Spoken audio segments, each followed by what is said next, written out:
Hola les Zamzam, bienvenue sur ce canal YouTube. Vidéo témoignage, j'aimerais c'est vous témoigner du commencement, de comment cela a commencé pour moi, ma vie renouvelée en Jésus-Christ. Donc ça fait 23 ans de ça déjà, que c'est arrivé, hein, mine de rien, le temps passe. Alors il se trouve que, bien sûr, comme la plupart des jeunes, j'étais tout simplement pris dans l'alcool, dans des drogues, dans des fêtes, dans du n'importe quoi. J'ai même fait des choses qui n'étaient pas très beaux, bien évidemment, à faire. Et casser des choses, voler, il fallait bien se procurer ce qu'il fallait en termes de stupéfiants, vous voyez. Et un jour, je parlais comme ça, on était en train de faire une soirée à la plage, il y avait un feu de camp, et moi ça faisait déjà quelques mois que j'étais questionné sur les choses de Dieu, et je parlais à Dieu, et je disais à Dieu, mais si tu existes Dieu, si tu existes, mais il faut que tu nous aides, tu dois aider cette humanité parce qu'on est fous. Et même moi, je fais partie des fous. Nous sommes fous. Regarde ce qui se passe sur Terre. Bon, j'avais même pas besoin d'allumer les infos, juste déjà dans ma vie, dans ce que moi je voyais. Il y avait quelque chose qui était destructeur. Et je buvais du whisky et je commençais à dire à des copains et tout, je commençais à dire, mais à leur parler de Dieu, ça les saoulait, et puis ils s'en foutaient les gens. Mais moi j'étais en train de leur dire, mais si Dieu existe, tout ça. Et à un moment donné, j'ai pris la bouteille de whisky, je fais regarder ce qu'on se met dans le sang. On se met du jus de démon, j'avais appelé ça du jus de démon. Et j'ai pris ça et je l'ai mis dans la flamme comme ça, et ça a pris feu. Et là je dis, waouh, symboliquement ça nous parlait, quoi. On mettait ça dans notre corps. Et bien sûr, j'étais au bord de la plage et je parlais à Dieu, j'avais un joint à la main, le whisky à l'autre main. Bon, voilà. Et puis il s'est passé quelques mois. Et puis un jour, j'ai commencé à me poser des questions. J'ai dit, c'est quoi une Bible? Et puis moi, j'étais, ouais, mais moi, les Bibles, c'est des trucs de curé et tout, j'en voulais pas. Alors qu'en fait, ça n'a rien à voir. Et alors, j'ai pu me débrouiller, j'ai pu avoir finalement une Bible que je n'ai pas du tout ouverte sur le moment. Elle est restée pendant des mois dans mon sac parce que je venais de rencontrer, ce qui est actuellement mon épouse, on venait de se rencontrer et puis on bougeait beaucoup. Donc on faisait beaucoup d'appartements, on bougeait et c'était dedans. Et après, on m'a offert un livre qui était en fait un livre qui parlait de Jésus-Christ. C'était un gros livre, c'était un gros pavé sur Jésus-Christ. Et puis après, j'ai dit, moi j'aime pas trop lire parce que j'ai quitté l'école très tôt, ça vous le remarquerez souvent, surtout quand j'écris, que je réponds, mais désolé pour les fautes, désolé même si j'ai des fautes de prononciation quand je parle, j'ai pas une belle rhétorique, tout ça, mais bon, c'est comme ça. En tout cas, le cœur est lié. Et donc j'ai dit à Dieu, on m'avait donné un livre sur Paco Rabanne, c'était un livre de 140 pages, un truc comme ça, et puis dedans il parlait un peu de tout, de l'apocalypse, de trucs, un peu de spiritualité, tout ça. Et puis ce livre qui faisait 800 pages en fait, donc en fait j'en avais eu deux de livres, mais celui-là je ne l'avais pas pris, j'avais pris un autre qui s'appelait La tragédie des siècles, qui était écrit par Ellen White, un livre d'Ellen White, et ce livre en fait parlait de toute l'histoire chrétienne depuis Jésus-Christ jusque Luther et tout, la réforme, la papauté, tout ce qui s'est passé. Moi, il faut savoir que j'ignorais tout ça. Je ne savais pas qu'il y avait une histoire chrétienne. Ça paraît fou, mais je ne savais pas. Je ne savais même pas c'était quoi une église évangélique protestante. Je savais juste qu'il y avait cet homme crucifié sur la croix, Jésus, dans les églises catholiques, puisqu'en étant espagnol et d'origine catholique, je dis, bon, voilà, je connaissais brièvement. Et donc j'ai pris ces deux livres, j'ai dit bon mais écoute Dieu, le Dieu, j'ai dit le Dieu, tu vois, et je dis le livre qui est de toi, celui que tu dois me faire lire, celui qui a ton inspiration, je le lirai quoi. Et donc naturellement j'ai enlevé le gros livre de 800 pages, je crois que c'était 840 pages exactement, et j'ai pris celui de Paco Rabanne et j'ai lu, puis je suis arrivé à la moitié du livre en fait, j'ai pas du tout accroché, et puis ça parlait beaucoup de choses, mais finalement ça me donnait pas de solution pour mon âme, j'avais pas de solution, il n'y avait pas quelque chose qui m'apportait la paix, donc j'ai arrêté, et l'autre livre, je suis dit, ah non, mais je verrai plus tard. Bon, mais voilà, finalement, on est parti, on est arrivé en Espagne, je suis allé habiter un petit peu en Espagne, et puis un jour, comme ça, je sentais, il y avait l'Esprit de Dieu qui me travaillait énormément, je sentais qu'il y avait quelque chose qui se passait en moi, et d'un seul coup, je me suis mis à lire ce livre de 850 pages, et en fait, je l'ai dévoré. Sachez que j'avais jamais lu un livre de toute ma vie, j'esquivais la lecture. Quand des fois j'essayais un peu de lire dans ces époques-là, de ma vingtaine, quand j'avais la vingtaine, je lisais une page par exemple, un article de journal et bon, à la limite j'avais les yeux qui me piquaient un peu parce que j'avais vraiment pas du tout de muscles à ce niveau-là. Et souvent il fallait que je relise parce que je m'embrouillais, voilà, j'étais pas du tout à lire. Et bien ce livre, en fait, je l'ai lu, je l'ai tout mangé d'un seul coup, en même pas une semaine. En fait, je lisais de 7h jusqu'à 1h, 2h l'après-midi, non-stop. J'étais en train d'apprendre la réforme chrétienne, la vie, ce qui s'était passé en fait. Et non seulement je l'ai lu une fois, mais après j'ai pris un grand livre, un grand format, et j'ai écrit 75 pages, il me semble, je l'ai encore à la maison. C'était un grand livre, un grand format. Et j'ai fait un grand résumé de ce livre, et en fait, je l'ai relu 2 fois. Et là, ça a commencé à me travailler. Et là, d'un seul coup, j'ai commencé même à prendre la Bible et à commencer à comprendre des choses avec la Bible. Mais bien sûr, après, je vous expliquerai dans d'autres vidéos les expériences que j'ai vécues avec la Bible. Des expériences qui sont vivantes. Parce que Dieu n'est pas un Dieu d'un livre mort, mais il est un Dieu de la parole vivante qui habite en nous. Et là, en fait, j'ai fait un songe. Ça a été le commencement. J'ai fait un songe. Dans ce songe, en fait, j'étais blessé à mort. J'étais blessé, j'étais en train de mourir. Le sang est coulé sur mon visage. Et j'étais dans mon quartier, là-bas où je suis né, là où j'ai passé toute ma vie, dans les halls de la Paillade, au Triton, où il y avait ces grandes tours qui ne sont plus aujourd'hui. Et en fait, j'étais au niveau, peut-être si certains regardent cette vidéo, j'étais au niveau de l'arrêt du bus de la tour 3. Il y avait un arrêt de bus. Et j'étais en train de mourir. Et là, je vois 3 enfants devant moi. Je ne rentrerai pas dans les détails pourquoi 3 enfants. Souvent, Dieu s'est manifesté j'ai vu dans mes rêves des enfants. Et en fait, l'enfant du milieu, qui était tout simplement l'Esprit de Dieu, sous forme d'un enfant, il tend la main. Et il dit aux 2 qui étaient, des enfants qui étaient à côté de lui, il dit, si seulement il pouvait toucher ma main, il vivrait. Quand j'ai entendu ça, j'ai rampé, j'ai touché sa main. Et quand j'ai touché sa main, je me suis mis à voler dans les airs. Je me suis mis à planer, j'ai vu mon corps était mort. Et d'un seul coup, j'ai vu un attroupement venir autour de mon corps. Et moi, je planais, je voyais tout le monde. Et là, il y a un trou d'un seul coup qui s'est fait. J'ai vu mon corps tomber dans un trou, mais dans des profondeurs, je ne le voyais plus. C'était pas un trou de 2 ou 3 mètres. Peut-être ça faisait 15 mètres. C'était un truc immense. Et là, un seul coup, je vois 2 camions de carrière qui arrivent. Je vois le premier camion de carrière, vous savez, ces gros camions, mais c'était des gros camions de carrière, parce qu'il y a des camions de carrière qui sont plus gros que d'autres. Ceux-là, ils étaient immenses, on aurait cru vous voyez, des grosses roues, quoi. Et le premier, il arrive, et en fait, il déverse du ciment sur ce corps. Il déverse du ciment, et le ciment se déverse, et le trou, en fait, il est bouché, il déborde de ciment. Et d'un seul coup, un autre arrive, et celui-là, quand il arrive, il a un gros rocher. Mais imaginez-vous, un camion de carrière avec un gros rocher. À quel point le rocher il est gros. Et là, il bascule le rocher tombe et là, il bouche entièrement le trou. Et à partir du moment où le rocher il a bouché le trou, style voilà, de là-dedans, tu sortiras plus jamais, quoi.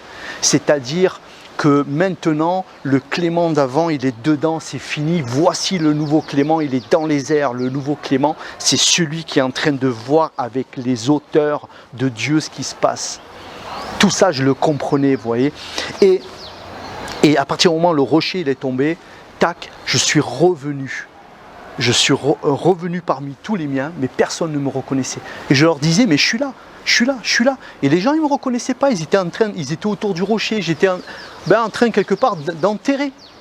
Et là, il y a un homme, un messager de Dieu, on pourrait dire un ange, puisque les anges prennent aussi l'apparence d'homme, pas juste une apparence d'ange de lumière.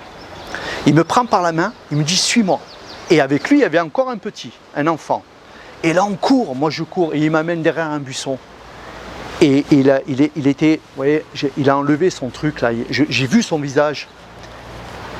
C'était un visage forcément de paix, c'était serein, vous voyez.